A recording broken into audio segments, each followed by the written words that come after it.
The storm had raged all night when a grieving rancher found two barefoot girls at his gate, one clinging to a doll, the other cradling a dying puppy. "Our mama died this morning," the older one had whispered. "We got nowhere to go, rancher." What he did next defied the entire town and changed 3 lives forever.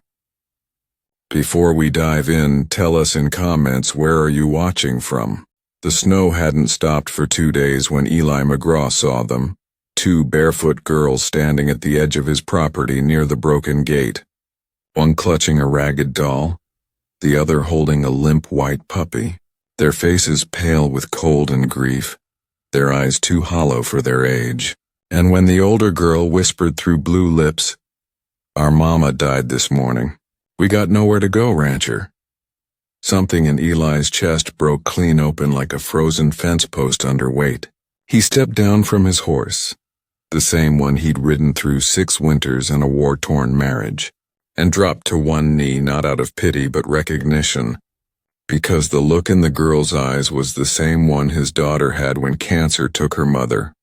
Raw, stunned, betrayed by the world's cruelty, and before he could ask a single question, the little one wobbled forward and collapsed into the snow, still holding the puppy as if its tiny heartbeat mattered more than her own survival.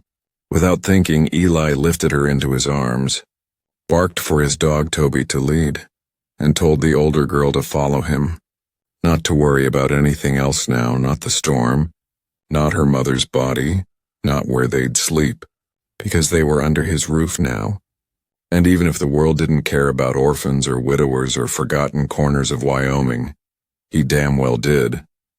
Inside the cabin, he wrapped them in blankets by the fire, his hands shaking as he poured warm milk and stirred leftover stew, trying not to show how long it had been since he'd had company that wasn't livestock or whiskey.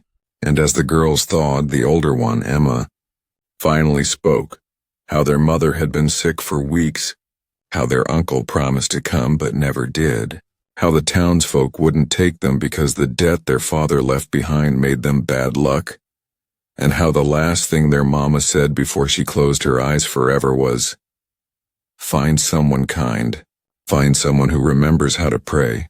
And Eli, who hadn't folded his hands or bent his knees in over 15 years, suddenly found himself doing just that night by the fire while the girls slept, whispering to a God he wasn't sure still listened, asking what kind of man he needed to become to protect them. The next morning, he buried their mother where the earth would take him an hour's ride out, beneath a tree that still bore leaves in winter as if defying death itself, and carved her name into the wood because she deserved more than a forgotten grave. Then he rode back with a fury in his gut, not at the girls but at a town that let them walk miles through snow with nothing but a doll and a dying dog.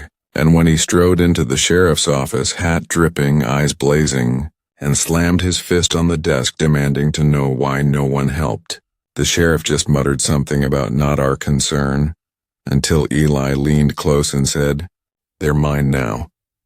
And with that, something changed, not just in him, but in how the town began to look at him. The widower who used to drink too much and talk too little, now suddenly sober, building extra beds, teaching little hands to ride and shoot and pray. Weeks turned to months and spring broke through the snow, and the girls began to smile again. Not wide or foolishly, but real. Earned smiles like wildflowers pushing through gravel, and Eli, once haunted by silence, found himself humming tunes he hadn't dared touch in years, even laughing when the younger girl, Josie, insisted her puppy be baptized, saying, he saw death too just like us, and he obliged, because in a world like theirs, sometimes rituals were all that kept hearts from collapsing. But not everyone welcomed the change, and one Sunday, just as Eli was walking the girls to the church on Main Street, a woman named Mrs. Halberd, who'd long fancied herself moral authority of the valley, stood on the steps and blocked their path, whispering poison about bloodlines and illegitimacy and how dare you bring them here like they're yours. And before Eli could open his mouth, Emma stepped forward, chin high, and said, "He didn't just bring us, he saved us," and with that, something in the crowd shifted. A murmur turning to applause, not loud, but enough that Mrs. Halberd turned pale and stepped aside, and they walked in together, three broken souls daring to hope inside sacred walls. Over the summer, they rebuilt the barn together, and neighbors began to visit, offering extra eggs or help with fencing, not because they pitied Eli, but because he'd become something rare in those parts, a man who didn't just take in the lost, but made them found, gave them not charity but purpose. Emma started school in fall, top of her class, already protective of Josie like a mother. And Josie, wild and full of questions, once asked Eli, "When people die, do they get to keep their favorite memories or do they have to give them back?" And Eli, with tears rising, he didn't hide anymore, said, "I think the good ones follow you forever. Like stars even clouds can't block." And she smiled and said, "Then I'm taking this one," pointing at the sky where the three of them had just lit lanterns in memory of the girl's mama, whose name they said now without flinching, not because the pain was gone, but because it had finally found a home inside something stronger.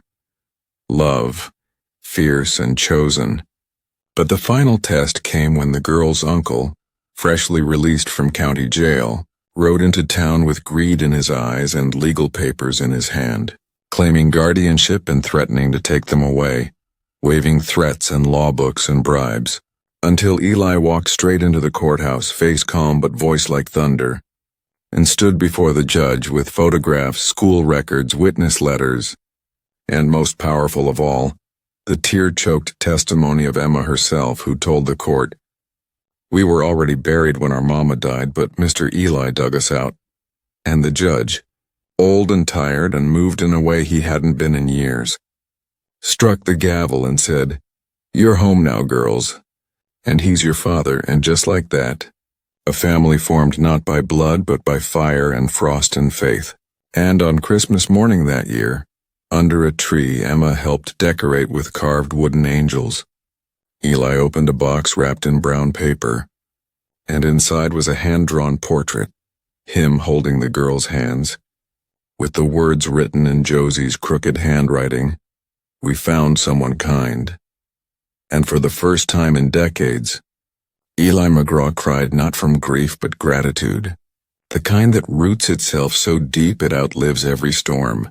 And as the snow fell soft outside their window, the old rancher, the broken dolls, the healed hearts, the puppy now strong and grown, all of them finally understood what home really meant. Not a place, but a promise kept.